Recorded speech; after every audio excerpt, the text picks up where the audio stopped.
Hi, my name's Chris from Rug Addiction.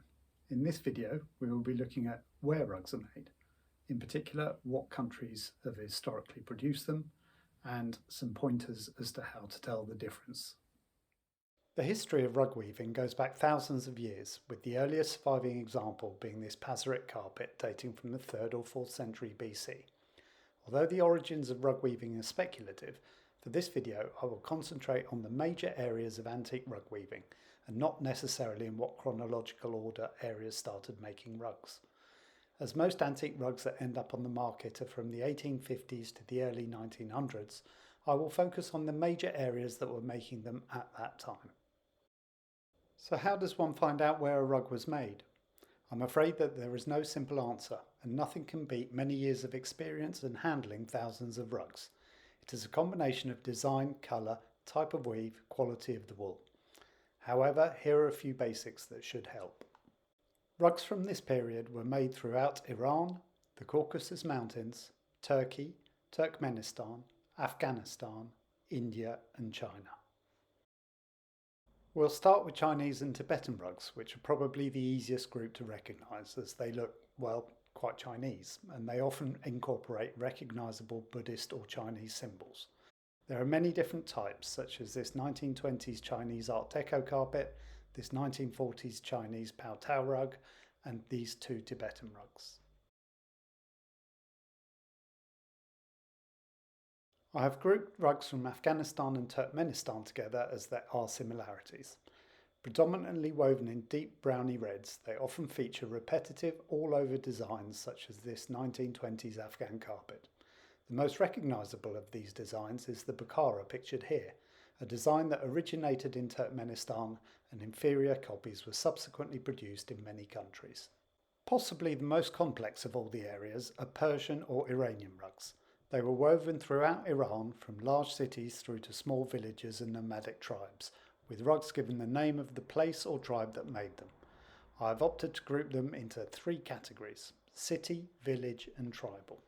Rugs produced in cities tend to be finer, woven by skilled weavers and typically over 500,000 knots per square metre.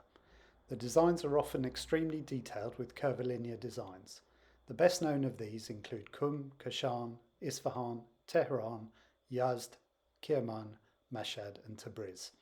Here are a few examples: a fine silk Kashan rug from the 1940s, a fine botique designed Qum from the 1900s, a 1910s Isfahan and a fine Tabriz rug from the 1900s. At the other end of the scale are rugs woven by nomadic tribespeople like this antique Kamseh rug from southwest Persia. These are typically coarser weaves with fewer than 250,000 knots per square metre. The designs are predominantly geometrical and, as they were woven from memory, they tend to be asymmetrical. They often feature small figures such as this chicken. Peacocks, goats and humans also often appear in these tribal rugs. In between these two extremes, we have the rugs woven in villages throughout Iran. They are far too numerous to mention, and each village will have a style of design that is unique. Many of the better known villages are located in west and northwest Iran, although they can be found throughout the country.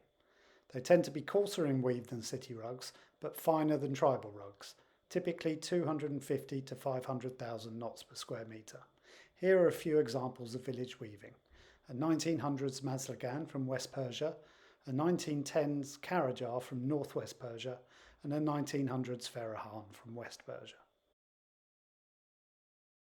Caucasian rugs probably deserve a video all to themselves and often feature bold geometrical designs with fabulous dyes as shown in these two examples: a Kazakh Farshilo from the 1900s and a Genje runner from the same period.